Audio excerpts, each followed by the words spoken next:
안녕하십니까. 나를 위한 매일 수업 문헌학자 김시덕입니다. 오늘은 강화도 남부를 가보겠습니다. 정식 지명은 인천광역시 강화군 길상면 선두리 그리고 사기리입니다.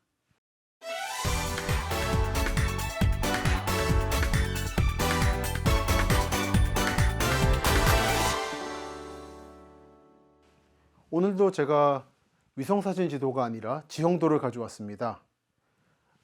이 시즌을 계속 보신 분들은 짐작을 하시겠지만 북쪽 지역이 접경 지역이라서 위성사진으로 제대로 표시가 되지 않기 때문에 어쩔 수 없이 지형도를 가져온 건데요.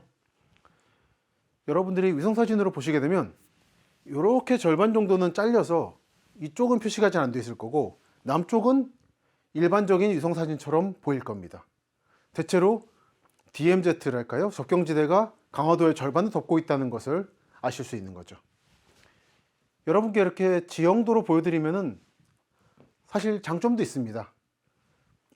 강화도를 비롯한 서해안 지역들은 대체로 원래 작은 섬들이었던 것을 두굴 만들고 메워서 평지로 만든 것들이거든요. 간척을 한 거거든요. 그런 간척 과정을 통해서 강화도, 성모도, 교동도 등이 지금과 같은 모양을 갖췄다는 것을 지형도를 보시면 한눈에 아실 수가 있습니다. 교동도의 경우를 보시면 교동도라는 글자가 써 있는 주변 지역이 종이를 깐 것처럼 평평하다는 걸 보실 수 있을 겁니다. 전부 간척지라는 뜻이죠.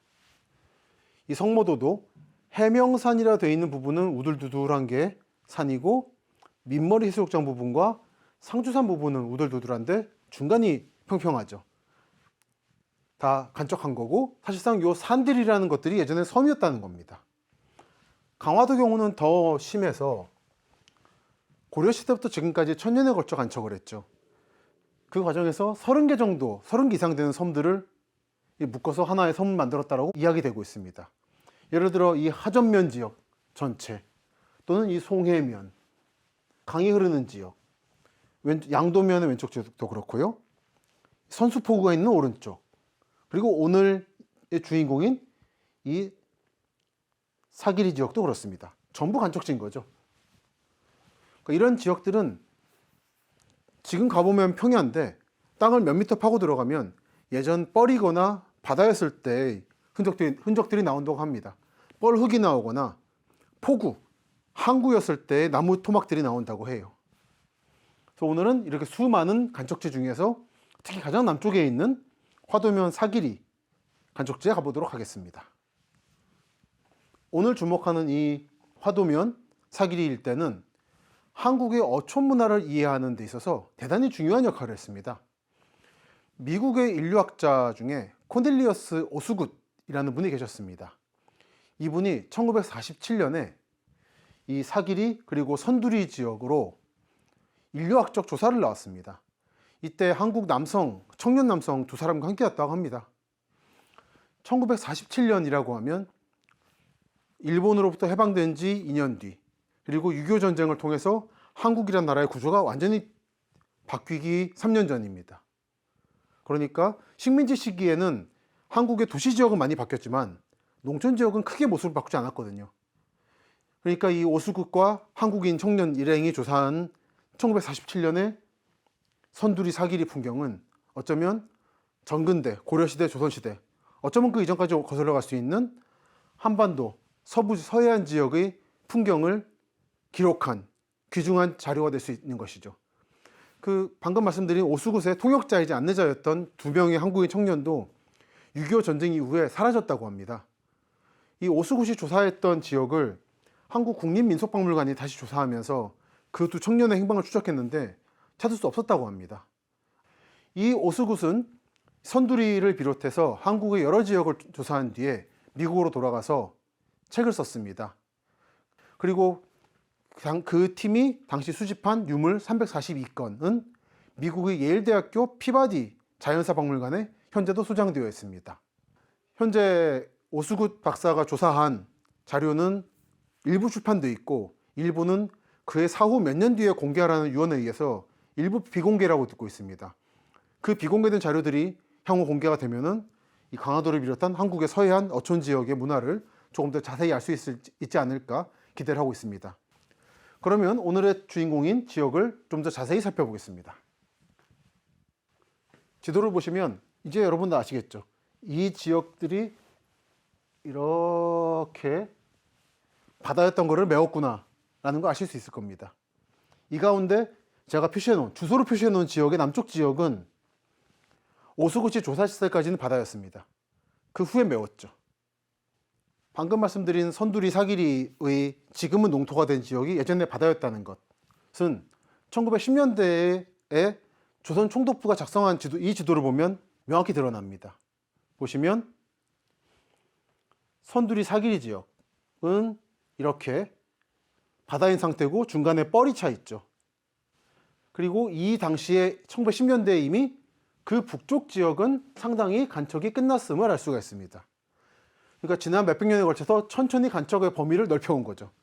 그리고 오늘의 주인공인 선두리 사기리 지역은 20세기 중반에 간척을 끝낸, 그럼으로써 둥그런 해안가를 완성시킨 것입니다.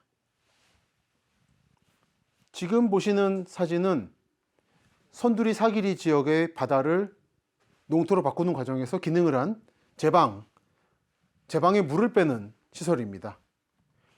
이 선두리는 강화도라는 섬에 있지만 지금은 더 이상 어촌이 아니라 방금 전에 보신 바와 같이 간척사업 그리고 경지정리를 통해서 농토가 구획된 전형적인 농촌으로 기능하고 있습니다. 그것이 오수구시 1947년에 조사했을 때와의 큰 차이죠. 강화도는 방금 말씀드린 것처럼 제방을 쌓고 간척을 하면서 농경지를 넓힌 땅입니다.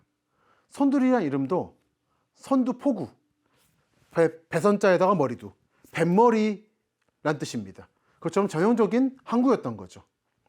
그런 배가 드나드는 포구에서 출발한 선두리가 1707년 그리고 1975년 두 차례에 걸친 간척으로 현재와 같이 농촌으로서의 외형을 갖추었고요. 선두리 사기리 마을 앞에 들은 1993년, 94년에 2100평 단위로 경지정리가 끝났습니다. 지금 현재 존재하는 제방의 남쪽으로 이렇게 곧게 뻗은 천과 주변에 경지정리가 끝난 논이 펼쳐져 있는 것을 아실 수 있을 겁니다. 한눈에 봐도 간척지죠.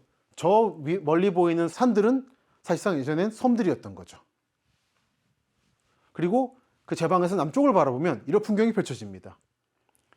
이렇게만 봤을 때 이 강화도 역사를 모르고 보면 그냥 이 지역은 강이 흐르는 좋은 평지구나라고 느끼시겠지만 사실 이건 간척된 지형인 거죠. 특히 1947년에 오수구시 이곳에 왔을 때에는 보지 못했던 농촌의 풍경입니다. 오수구의 조사에 따라서 국립민속박물관이 출판한 연구조사 보고서를 본 뒤에 저는 이 선두포 마을로 향했습니다. 향해서 갔더니 약간 뜻밖의 이야기가 마을 입구에 적혀있더라고요. 선두포 마을하고는 삼별초의 출항지라고 적혀있더라고요. 삼별초로 가면 여러분들이 한국사 시간에 배우셨겠습니다만 몽골의 침략에 맞서서 고려 지배층들이 강화도에 왔다가 40년에 걸친 항쟁 끝에 항복하고 도로 무트로 나갔습니다. 그때 몽골에 대한 항복을 거부하고 끝까지 저항한 세력이 삼별초였죠. 이들은 그 후에 제주도로 가서 세력을 구축하고 일본 등에까지 협력 요청을 하다가 좌절돼서 끝내 전멸당했는데요. 그 삼별초가 출항한 곳이 바로 이 선두포 마을이라는 주장인 거죠. 그만큼 선두포 마을이라는 곳은 원래 포구였다는 겁니다. 그리고 지금 보시는 비석은 이 선두포 마을, 선두리 사기리 지역이 어촌에서 농촌으로 바뀌는 과정을 보여주는 그런 귀중한 증언을 담은 비석들입니다. 이 선두포에 제방을 쌓는 일은 조선 효종 때부터 논의가 시작되었습니다. 첫 기록은 1678년 승정원 일기와 비변사 등록에 보입니다. 그 대목을 일부 읽어보겠습니다. 선두포에 제방을 쌓는 것은 이미 제가가 나왔는데 제가 이번에 돌아오는 길에 김포를 지나왔는데 제방을 쌓으면 수백 석의 쌀을 생산할 수 있는 농토가 될 것 같으니 저거를 제방을 안 쌓아서 버려두고 있는 것은 아까운 일이다.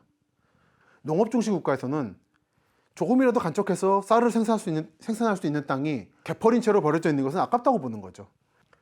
조선시대에 국가가 주도한 대표적 간척 사업으로는 이 강화도 선두포 제방, 그리고 경기도 시흥시 중부에 축조된 진율청 신원, 호조벌, 그리고 전라도 부안, 용궁동의 장토 등입니다.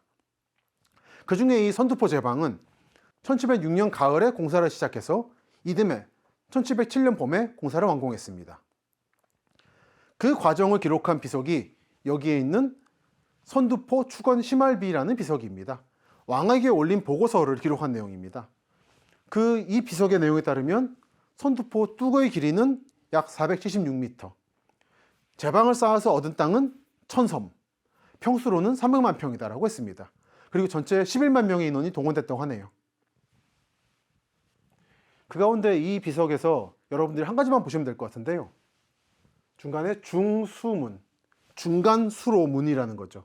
제방을 쌓고 바닷물을 빼기 위해서 수문을 만들어서 빼놓고 민물을 받아들여서 이쪽을 농사를 지을 수 있는 땅으로 바꾸는 과정을 행했다는 것을 보여주는 겁니다. 한국의 토목 역사를 보여주는 귀중한 토목유산인 거죠.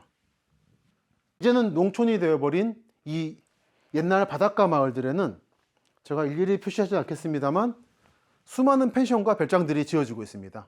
이것은 물론 강화도 전체에 해당되는 이야기이기도 합니다.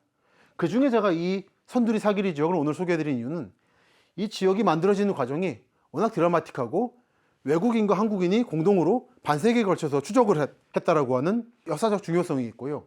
또 하나는 이 선두리 사기리의 동북쪽 지역으로 길상면에 면소재지가 있습니다. 그리고 이 면소재지 지역이 최근에 게스트하우스라든지 북카페 등이 들어서고 있어서 꽤 주목받고 있는 지역입니다. 무트로부터 강화도로 갈 수 있는 대교가 2개 있는데 그 중에 남쪽 대교가 이쪽에 있거든요.